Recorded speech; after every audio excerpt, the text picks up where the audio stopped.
Example number 3 में हमें दिया हुआ है ए particle of mass m hangs from a fixed point by a light string and is given a small vertical displacement.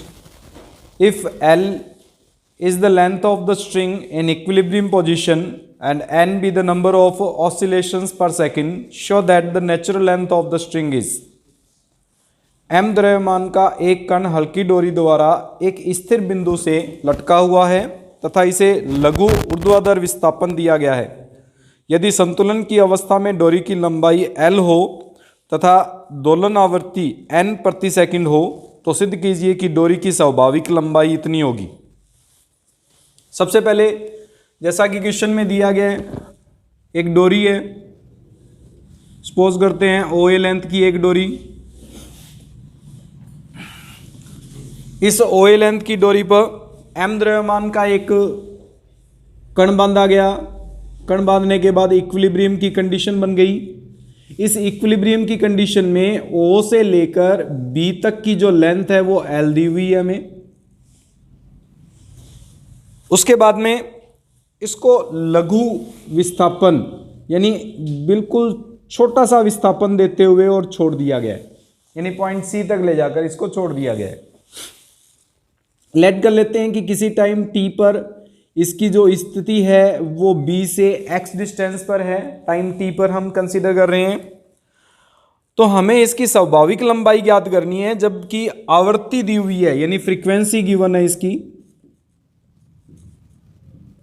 n, frequency n 1/t होता है। इसका मतलब n into t is equals to 1, ये हमें गिवन है।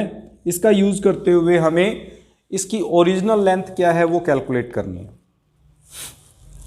यहाँ लघु विस्थापन का मतलब है कि ये जो ए बी लेंथ है उससे भी कम विस्थापन किया गया है। अगर उससे कम विस्थापन किया गया है तो ये जो विस्थापन होगा उतना ही विस्थापन ऊपर की ओर जाएगा, ये पॉइंट डी तक पहुंचेगा। डी तक पहुंचने का मतलब है कि सी और डी के बिटवीन ये जो पार्टिकल है वो एसएचएम गति करता रहेगा। अब अगर एसएचएम गति है तो एसएचएम का फॉर्मूला लगाते हुए हम टाइम इंटरवल निकाल सकते हैं। टाइम इंटरवल यानी टाइम पीरियड यानी टी आ जाएगा, तो n into t equals to 1 put करते हुए हम original length calculate, natural length जो है स्ट्रिंग की वो कैलकुलेट करेंगे। मान के चलते हैं let natural length of string, हम नेचुरल लेंथ a सपोज कर लेते हैं कि ये लेंथ जो है वो a है, हमें इस a की वैल्यू निकालनी है। उसके लिए सबसे पहले इन इक्विलिब्रियम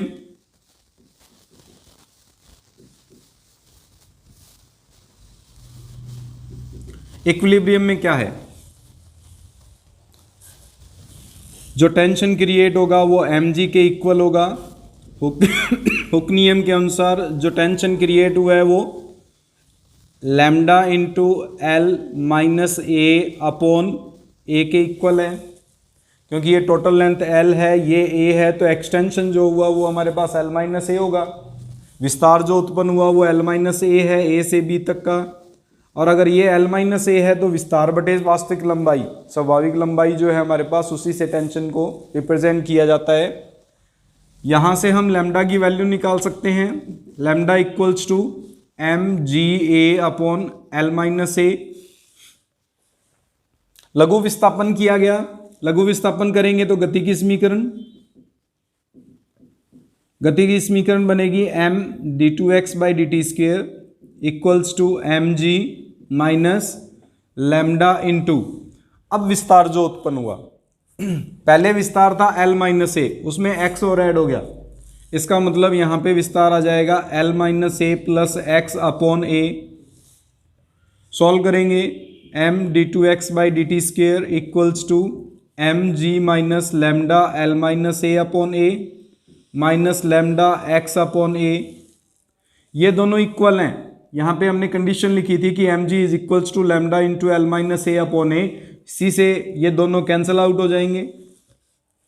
लैम्डा अपॉन ए की वैल्यू पुट कर देंगे, D two X upon D T square equals to M D two X upon D T square equals to lambda की value M G A upon L minus A into X upon A to A cancel, M to M cancel.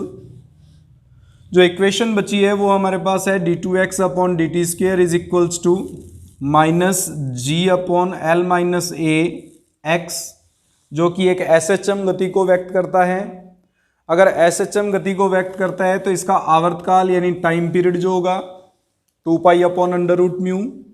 2 pi upon under root mu का मतलब हो जाएगा l minus ए upon g के equal हो जाएगा। Mu की value g upon L minus a है, 1 अपॉन अंडर रूट म्यू करेंगे तो जी एल माइनस ए अपॉन जी आ जाएगा। हमें ये गिवन है कि n t is equals to 1 है।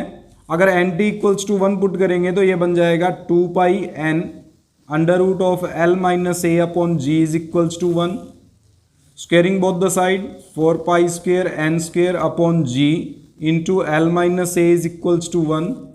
इससे ए की वैल्यू कैलकुलेट करनी है हमें, G upon 4 pi square N square और A equals to L minus ji upon 4 pi square N square, जो हमें प्रूफ करना था कि इसकी स्वाभाविक लंबाई इसके इक्वल है।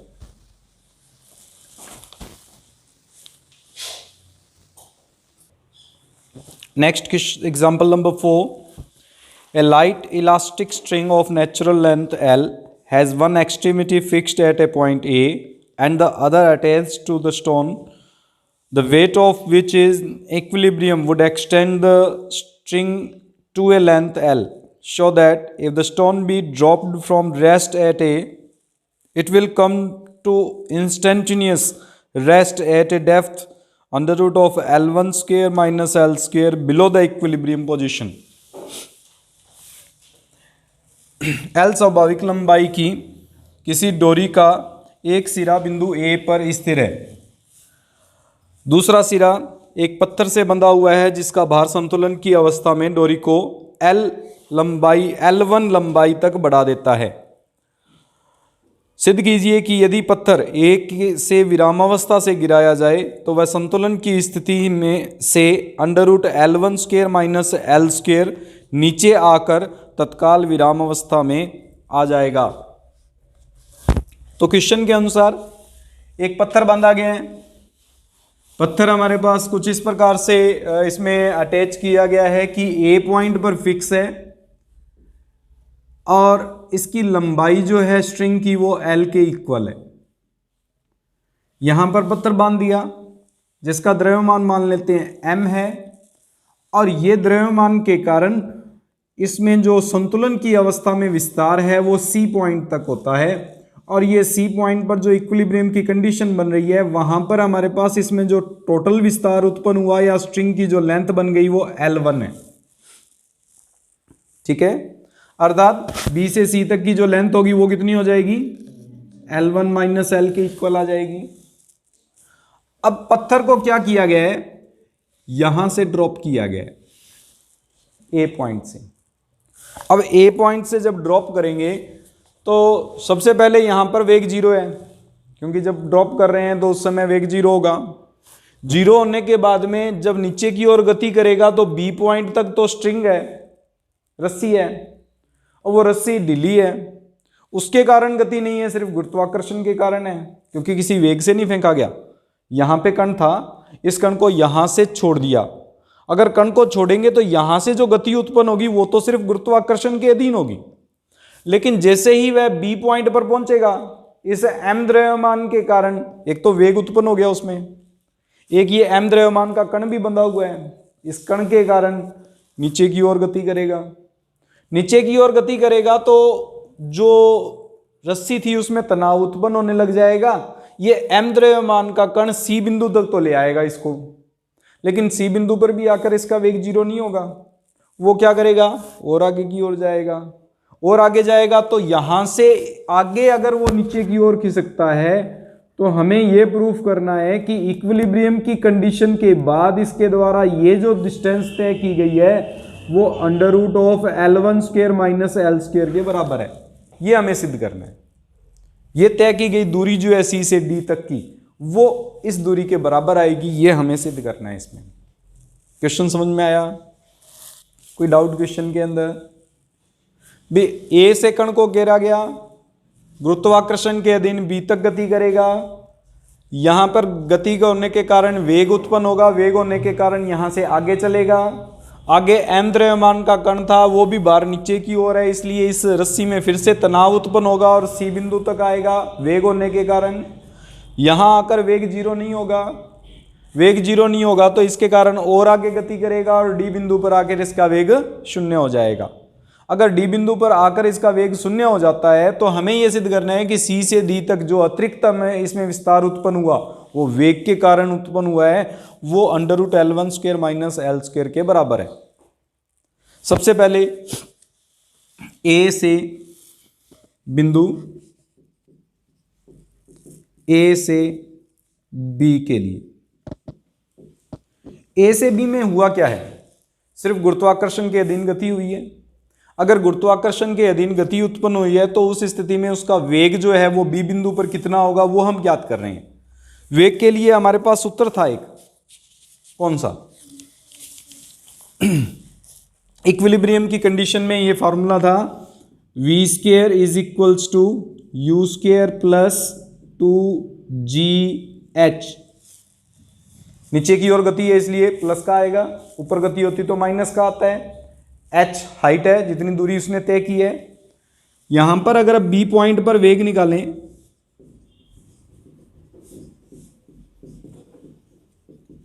तो VB² इज इक्वल्स टू आ जाएगा 2g इंटू एल, एल लंबाई तक उसने तय की है। इसका मतलब VB का मान आ जाएगा √2gl के इक्वल, इक्वेशन नंबर 1। ये कण की गति हो गई कब, A से B तक। B पर उसका जो वेग होगा वो √2gl के बराबर होगा। ये गति की समीकरण थी।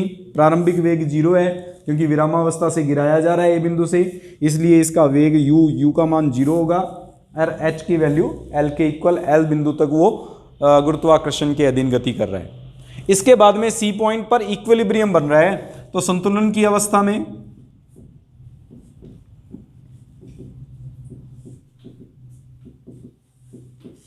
जो तनाव उत्पन्न हो रहा है वो बार के बराबर होगा। यहां तनाव जो उत्पन्न हुआ वो लैम्डा इंटू हुक के नियम के अनुसार L1 माइनस L बटे स्वाभाविक लंबाई L के बराबर होगा। यह समीकरण नंबर 1।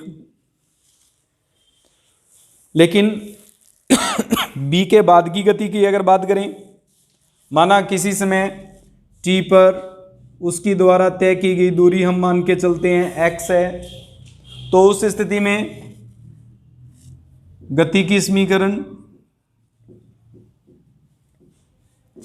m इंटू d2x/dt² बराबर mg बाहर, और तनाव उसमें जो उत्पन्न हुआ ये प्रारंभिक तनाव था, ये बाद में तनाव उत्पन्न हुआ है, t के बराबर होगा। यहां पर हमारे पास आ जाएगा m d2x/dt² is equals to mg minus lambda into L1 minus L का तो विस्तार पहले हो गया था, x मान का विस्तार और उत्पन्न हो गया, अपोन में हमारे पास स्वाभाविक लंबाई L।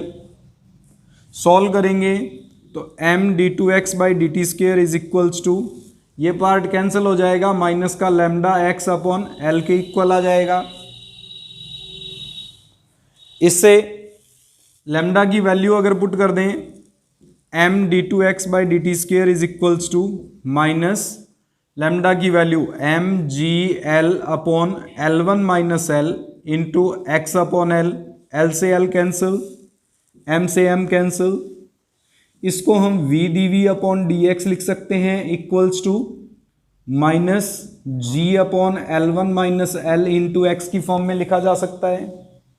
समाकलन करेंगे, v² is equals to v dv is equals to minus g upon L1 minus L into x dx integration. अब जब इंटीग्रेशन करेंगे तो यहां पर इंटीग्रेशन होगा √2gl से, क्योंकि जब ए बी बिंदु पर एक कण पहुंचा था तो उसका वेग √2gl था। 2gl से कहां तक, जब उसका वेग 0 होता है, यानी 0 तक का समाकलन होगा। उस स्थिति में अगर इसके द्वारा तय की गई दूरी अब यहाँ पे जब तय की गई दूरी ज्ञात करेंगे तो x दूरी इससे नीचे की ओर थी, यहाँ b बिंदु से ज्ञात कर रहे हैं। b बिंदु पर इसके द्वारा जो मान आएगा वो माइनस का L1 माइनस L के बराबर होगा, क्योंकि ऊपर की ओर है, नीचे की ओर x मान के चल रहे हैं तो ऊपर की ओर जो दूरी होगी वो माइनस में ली जाएगी। इस स्थिति में ये जो समाकलन होगा वो माइनस का L1 माइनस L से लेकर हम मान लेते हैं कि d तक की जो दूरी आ रही है वो x के बराबर है। x का मान निकालना है, चाहे x मान लो, चाहे a मान लो, चाहे d मान लो, आप कोई भी एक नोटेशन देते हुए उसकी वैल्यू निकाल सकते हैं। हम मान के चल रहे हैं कि यहाँ तक की जो कुल विस्थापन है वो x के बराबर है और हम प्रूफ करेंगे कि x का मान ये आ रहा है।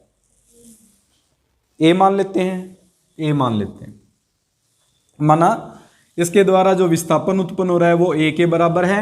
हम a के सापेक्ष उसको हल कर लेंगे, a स्मॉल a का मान ज्ञात कर देंगे। अब सॉल्व करो इसको, वी स्क्वेयर अपॉन 2 लिमिट आ जाएगी अंडर रूट ऑफ 2gl से 0 माइनस जी upon L1 minus L into X square upon 2 limit आ जाएगी माइनस L1 माइनस L से a तक। ये 2 से ये 2 कैंसिल हो जाएगा, वैल्यू पुट करें 0 minus 2gl is equals to minus ji upon L1 minus L into a square minus minus minus plus हो जाएगा L1 माइनस L का होल स्क्वेयर हो जाएगा। इसको सॉल्व करेंगे, g से ये g कैंसिल हो जाएगा, ये डिवाइड में इधर आएगा तो मल्टीप्लाई में minus 2 times of L1 minus L is equals to minus A square plus L1 minus L का whole square, minus 2 minus cancel, A square की वैल्यू निकालेंगे तो ये बन जाएगी आपके पास 2L1 माइनस 2L और प्लस माइनस का L1 माइनस L का होल स्क्वेयर, ये पार्ट ही आएगा। सॉल्व करो इसको, 2L1 minus 2L minus L1 square common ले लेते हैं, ज़्यादा बढ़िया रहेगा। अगर इसमें से L1 माइनस L को कॉमन लेते हैं तो ब्रैकेट में बच जाएगा 2 minus L1 minus L, L रह गया यहाँ पे, सॉरी, इसके साथ L और मल्टीप्लाई में आएगा, यहाँ पे L आ जाएगा, जिसको सॉल्व करेंगे तो A square is equals to L1 minus L into, ये भी मिस्टेक आएगी क्योंकि बार माइनस का साइन है तो ये पॉजिटिव हो जाएगा, एक नेगेटिव और एक पॉजिटिव। एक मिनट, बी पर वेग आया था हमारे पास,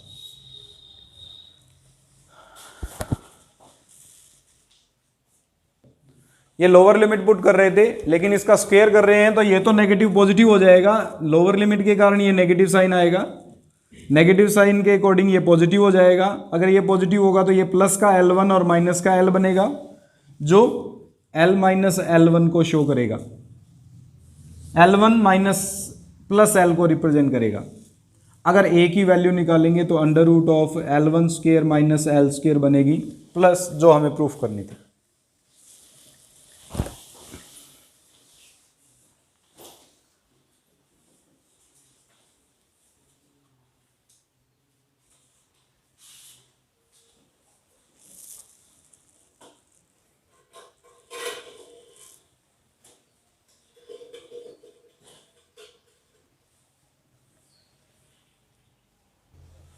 पांचवा example, one end of a light string, elastic string of a natural length a and modulus 2mg is attached to a fixed point O and the other end held at rest at O is allowed to fall.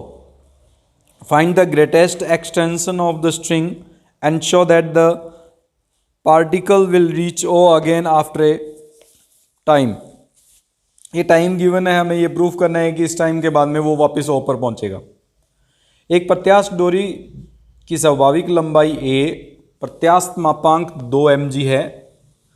इसका एक सिरा बिंदु a पर O पर बंधा है और दूसरे सिरे से m द्रव्यमान का कण बांधा गया है।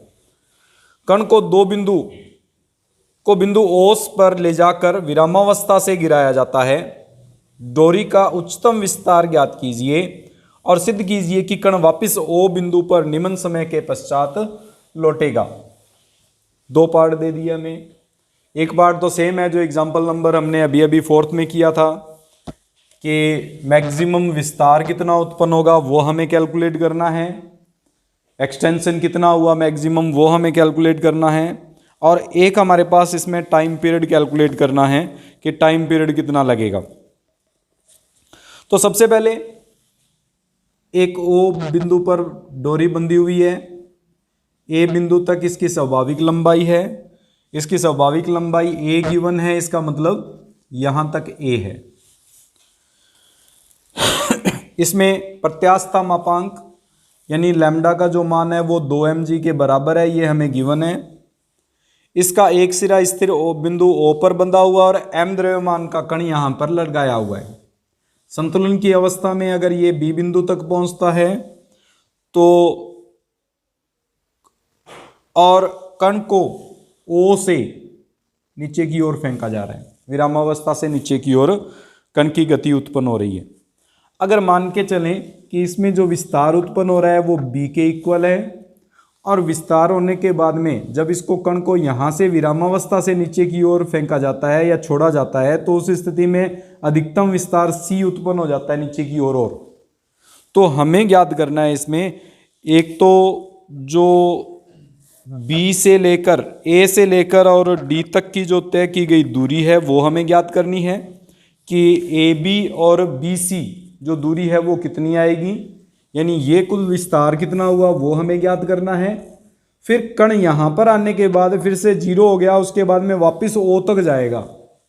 अगर ओ तक जाएगा तो ओ तक जाने में लगा समय कितना होगा वो भी हमें ज्ञात करना है। वापस से ओ तक पहुँचने का समय कितना होगा वो हमें ज्ञात करना है। समय ज्ञात करने के लिए तो नॉर्मल सी कंडीशन है, पहले ओ से ए तक के लिए समय ज्ञात कर लेते हैं, फिर ए से सी तक का समय ज्ञात कर लेते हैं, दोनों को जोड़कर दुगना कर देंगे, वापस ओ तक आने का समय आ जाएगा। और जहां तक बात रही इसके विस्तार की तो बी से सी तक का विस्तार अगर हम मान के चलें कि ये जो विस्तार है वो सी के इक्वल है तो बी और सी को जोड़ते हुए हम कैलकुलेशन करेंगे। सबसे पहले इक्विलिब्रियम की कंडीशन देखो संतुलन में।